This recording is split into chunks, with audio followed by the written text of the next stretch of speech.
নারকেল না রুটেল কি হজনি চকলেট বাদাম বাজা নেবেন, কেউ বাদাম নেবেন, কেউ বাদামের খদ্দের নাই। আব্দুল গফুর মল্লিকের বর্তমান বয়স ৭৯ বছর হলেও ৬৮ বছর ধরেই তিনি আত্মসম্মানের জন্য লড়াই করে যাচ্ছেন।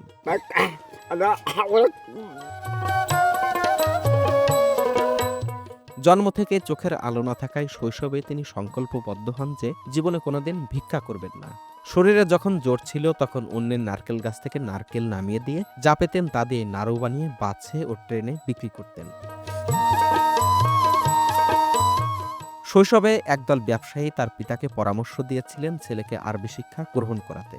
তাদের ভাষ্যমতে মাত্র ২টি সূরা মুখস্থ করে মানুষের কাছে হাত পাতলে ভিক্ষার অভাব হয় না। শিশু মনেই তিনি প্রতিজ্ঞা করেন কোনোদিন জীবিকার জন্য কারো কাছে হাত পাতবেন না।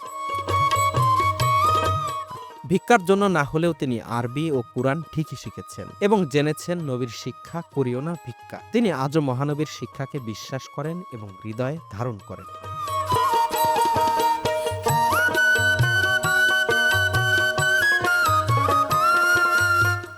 মাত্র কয়েক বছর আগেও তার এমন অবস্থা দেখে রাজবাড়ী সদর উপজেলার নির্বাহী কর্মকর্তা সাহায্যের হাত বাড়িয়ে দিলেও তিনি বিনয়ের সাথে ফিরিয়ে দেন।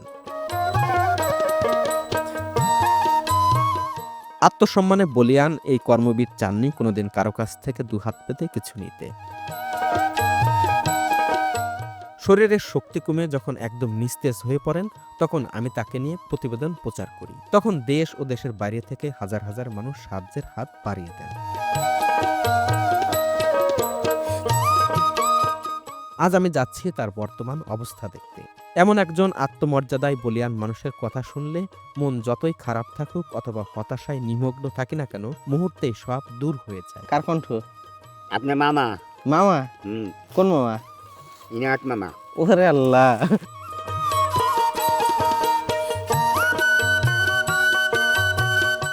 তাই এই মানুষটির সাথে আজ আমি ১ লাখ সাবস্ক্রাইবার পূর্ণ হওয়ার আনন্দ ভাগাভাগি করতে এসেছি।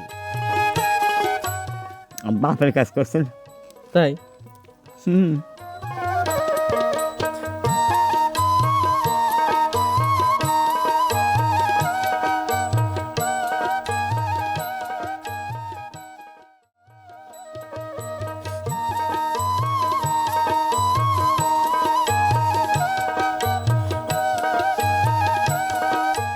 আসসালামু আলাইকুম। ওয়ালাইকুম আসসালাম।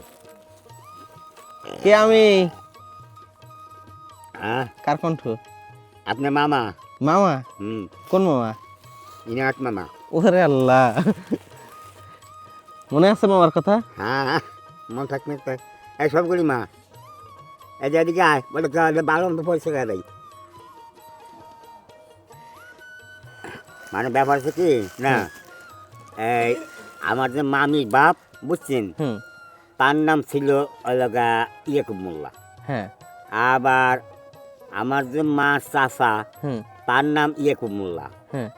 তার নামের নাম টানে ওরে জমে। হুম। তা ওই আমার মামা তো বোন।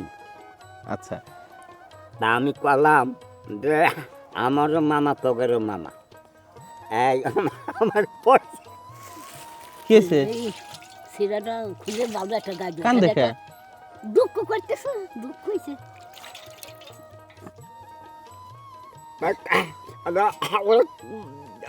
ওরে পাইছে যে আমার কুসুম, আমার তোরা কি বাদ দিলি? হ্যাঁ আনো ওই লগা পাপ্পা বানানো। তখন আনা লাগবে না মামা। হ্যাঁ, দাঁড়ান, তখন আজকে মামারটা পড়েন। আচ্ছা আচ্ছা, দাঁড়ান। তাই না? গোসল করে আসলো মামা।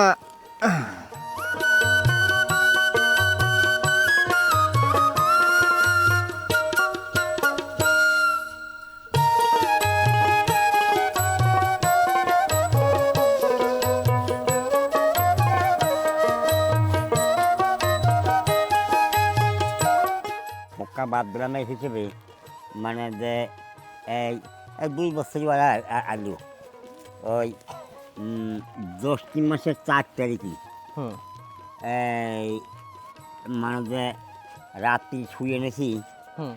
একটা লোক এসে কয়েছে যে দেখ তুই তো তামুক খাসনি। হুম। তা ওই জায়গাতে মানে যে ওই যে হুক কাবাব, কে কইলো মামা একটা লোক স্বপ্নে? হ্যাঁ স্বপ্নে।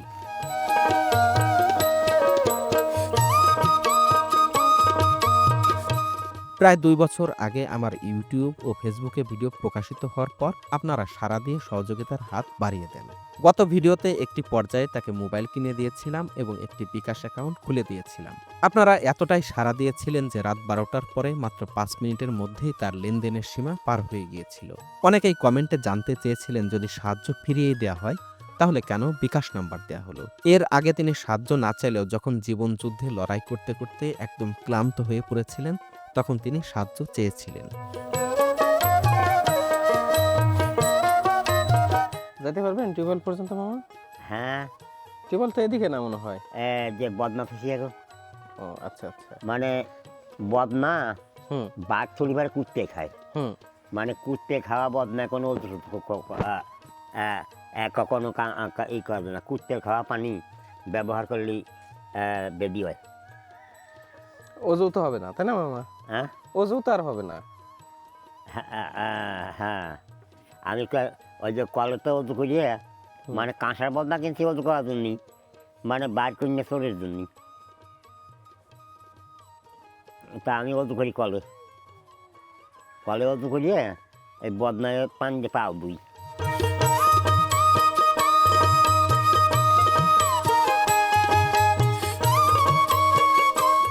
কুত্তে তো বদনা পানি খায় তো খাই, বদনা কামড়ায়।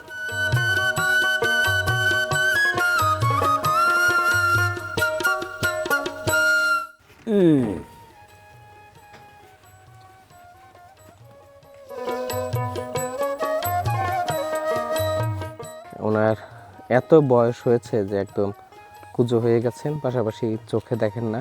এই বদনাটি যখন উনি খুঁজছিলেন তখন হচ্ছে হাত দিয়ে হাতড়াচ্ছিলেন কোথায় এই বদনাটি। আপনি হয়তো ভাবতে পারেন যে আমি এগিয়ে দিতে পারতাম, কিন্তু ওনার কিন্তু এটি সারা বছরই এভাবে করেন এবং দিনে 5 বার এভাবেই তার বদনা খুঁজে নিতে হয়। এবং বয়সের সাথে সাথে দেখুন গতি কতটা কমে গেছে। একদম এখান থেকে টিউবওয়েল পর্যন্ত যেতেই হয়তো 79 বছর বয়স। কয়েক মিনিট লেগে যাবে। 79 বছর চলছে না মামা? তাহলে মামা কর্ম করেন কয় বছর? হ্যাঁ কর্ম করছেন কত বছর? কয় বছর বয়স থেকে? যখন নাকি বয়স 8-9 বছর হয়েছে হুম তখন এই আমার কোনো বোন ছিল না, এই গরু চলতি পানি এই মানে এই দেহিটি আমার মা ধান মানে পাচ্ছে না, এই দেহিটি একটা করে পাট দিছি। পাট দিয়ে মানে যে কতটি পারে দাম তা চাল কাঁড়া হবি, কতটি পারে হবি এরকম করছি। হুম হুম। তা মনে করেন যে এই 8 বছর বয়সেতে, তাই মানে যে তারপরে যখন হলাম তখন মানে খানা পুড়িয়েছি, বাটা কয়লা করছি, কষ্ট খুবই করছি জীবনে। আরে দিন দিন চলে গেছি। কষ্টের দিন চলে গেছে না মামা? হ্যাঁ আজকে তো যাওয়ার কাম করা চেনা সোনাতন্তি, আবার ওই যে চানাচুর বাড়ির ব্যবসাও করেন মামা? শুরু করছিলেন কার চানাচুরের ব্যবসা দিয়েছিল? এটার এটা রহমানের। রহমানের চানাচুর না? হ্যাঁ তারপরে হলো নজরু। কত করে কিনতেন, কত করে বেচতেন?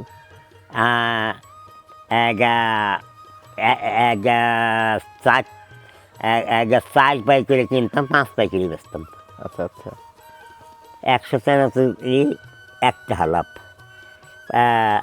25 গ্রাম 25 খান বিস্কুটি 12 আনা লাভ। তখন চালের কেজি কত ছিল মামা? হ্যাঁ চাল কেজি ছিল কত? চালের কেজি ছিল হলো 9 আনা 10 আনা। তো সারাদিন কি কয় টাকা লাভ করতেন?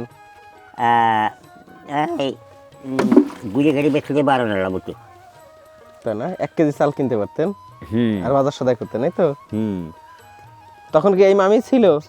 না তখন তো বিয়ে করেন, বিয়ে করেন নাই না? না। আর এখন বেরোলে কেমন টাকা আসে মামা? এখন বের হইলে কেমন কত টাকা বেচা কিনা হয়? একটু কালকে মনে করেন যে একেবারেই কালকে বেচা কেনা একেবারেই কম করছিল। কত টাকা? কালকে বলতে 7 টাকা হয়েছিল। তাই না? হ্যাঁ,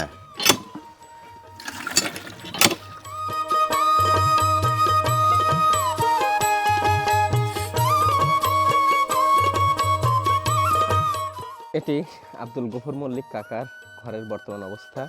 দেখুন এখানে কিন্তু এই যে ঘরে ওঠার যে সিঁড়ি সেটিও পাকা করে দিয়েছে, রঙিন টিন দিয়ে ঘর হয়েছে। এর পাশাপাশি উনি যেখানে অজু করেন সেই টিউবওয়েলটিকে পর্যন্ত তারা পাকা করে দিয়েছেন।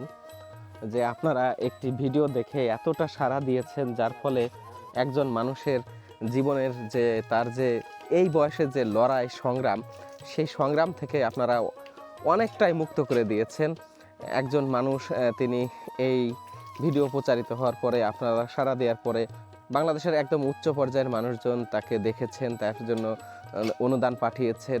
এটি আসলে আমার জন্য, আমার যে কন্টেন্ট ক্রিয়েশনের যে যাত্রা, এই যাত্রায়ও আমার কাছে মনে হয় অনেক বড় অর্জন।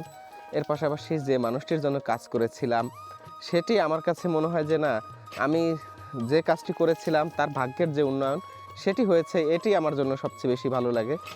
এবং পাশাপাশি উনি ওই ভিডিও বিভিন্ন পেজ থেকে যাওয়ার পরে 10-12 লাখ টাকা পেয়েছেন। এবং পরবর্তীতে আরও অনেক দাতা আছেন যারা হচ্ছে এখন পর্যন্ত প্রতি মাসেই তাকে দান পাঠান। এবং অনেকে বলেন যে উনি কেন যায়, ওনাকে মাঝে মাঝে স্টেশনে দেখা যায়, এমন দু একটি মেসেজও আমি পেয়েছি।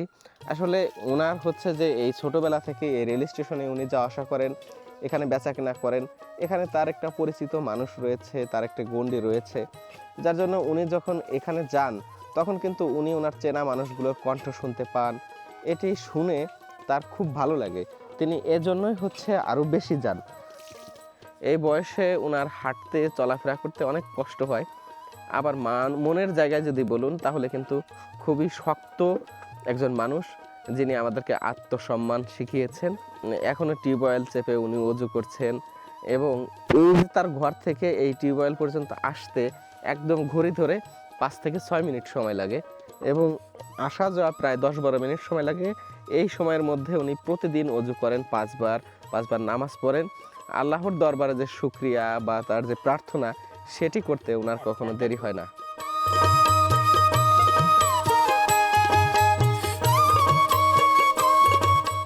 এখনও গফুর মামা মাঝে মধ্যেই খানখানাপুর রেল স্টেশনে যান নাড়ু বিক্রি করতে। তবে এখনকার যাওয়াটা আগের মতো জীবিকার খোঁজে নয়।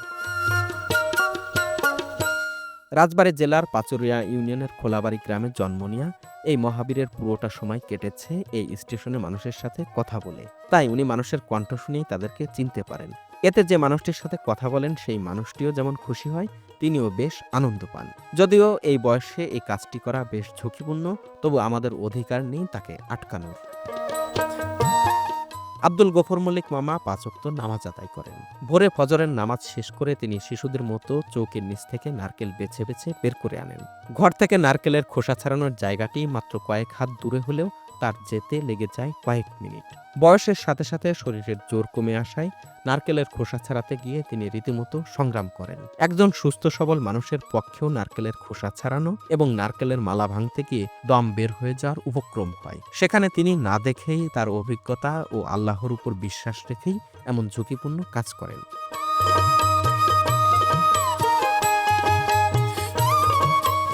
হুম, হুম, রয়েছে এটা ছোট। মামা এই যে নারকেল ভাঙলেন তো, হুম, ফুপা হয়েছেন, মামা বলছিল যে এটা বড় বেশির মতো হবে না মামা, কিন্তু বড় হইলো যে মামা। মনে করলাম কি যে বড় বেশি মতো, এখন দেখছি গাছ বড়। করলে না তো কয়টা নাড়ু হয় একটা নারকেলে? দেখবেন না বানাবেন তো, এমনিতে গুনে দেখেন নাই দেখছি কয়টা হয়? মনে করেন যে বানা যেরকম মানে 2 দিন দিয়ে আজকে বানা দেখতে পারেন। ও মা, হুম, কিসের গুড় দেন? কুচিয়ে গুড়। কুশিলের গুড় না? হুম, গুড় চিনেন ভালোটা? হ্যাঁ, যেটা নাড়ু আছে দেখি আমি। তাই না? হুম, দোজালি না তো? একদলা।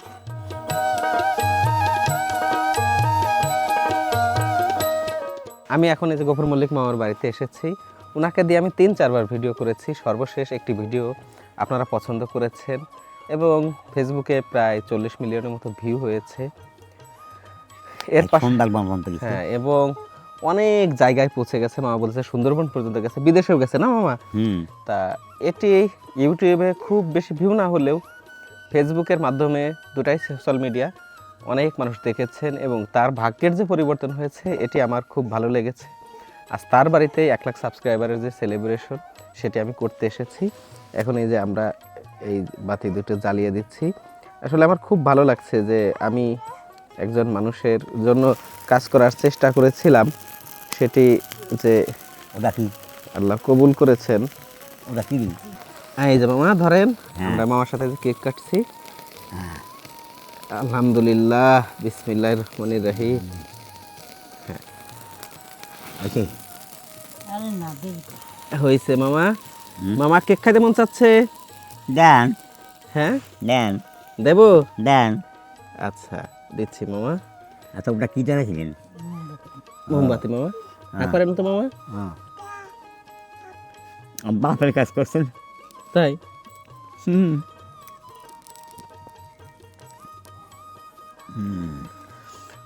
উনি যখনই আমাকে ফোন দেয়, ফোন দিয়ে বলে যে মামা তুমি আমার বাপের কাজ করছো, আমার বাপ ওই কাজ করতে পারে নাই।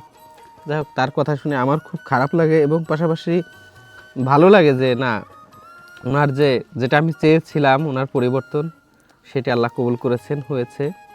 এজন্য আল্লাহর কাছে শুকরিয়া। মামি নেন, নাও মা, তুমি খাও একটু। কাটে দেন, দিচ্ছি। খাবেন।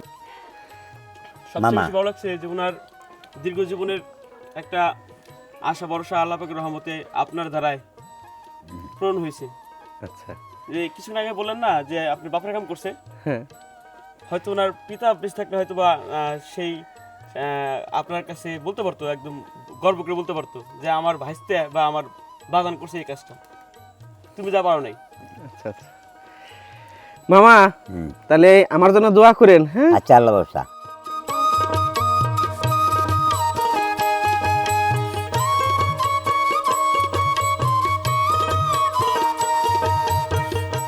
তারপরে আমি মনে করেন যে এই 1 মহিনা তালের বোঝা নিয়ে খানখানা পড়েছি, কষ্ট জীবনে কম করি নেই। তারপরে মানে যে বাপ মরে গেল, তারপরে বাইকটি বাজিয়ে ধরিয়ে দিলে বেলক করি। আলাদা করে, হ্যাঁ, আলাদা করে দিল। বাইকটি বাজিয়ে দিয়েছি, বেলক করছিল না, বাইকটি বাজিয়ে ধরিয়ে করলো। ওই থেকে হলাম বেলক হয়ে তারপরে মানে যে এই তাও কি পানি খাওয়ার একটা গিলাস পর্যন্ত আমার দিছিল না, পানি খাওয়ার একটা গ্লাস পর্যন্ত দিছিল না। তারপরে আমি ঠিক কামাই করে টালি করে উঠেছিলাম, মনে করেন যে সে ঘরে না বেদবিনি কয়েক আমার ভাই বউকে পেয়াল হারায়, নুন হারায়, মানে ওই মারিয়ে ফেলা দেয়, এইরকম ব্যাপার। তো যে যা সারা থাকবো না, যা থাক আবার তাই তবু আমি এরকম কথা শুনবো না। তা একজনের কাছে কইছিলাম কি, আমির নাম, কইছিলাম যে নে আমি গেলাম তোর দেখতে, টাকা পয়সা মনে করেন যে ওই 8-10 লাখ টাকা পরিমাণে পাইছি। 8-10 লাখ টাকার মতো না? হুম। আর এমনিতে বাড়ি ঘর করে দিয়ে গেছে, তারপর টিউবওয়েল বসায় দিয়ে গেছে না? হুম। পাকা করে দিছি।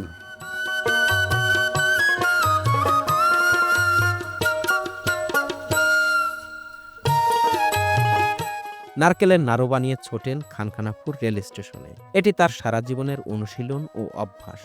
কথায় কথায় বলছিলেন মানুষ যে পরিমাণ সাহায্য করেছেন তা দিয়েই তিনি জীবন পার করতে পারবেন। তবুও ঘরে বসে থাকলে তার দম আটকে আসে। এমন একজন মানুষের সাথে আনন্দ ভাগাভাগি করতে পেরে যেমন আমার ভালো লেগেছে, তেমন আমি সম্মানিত বোধ করছি। আপনাদের কেমন লাগলো অবশ্যই কমেন্টে জানাবেন।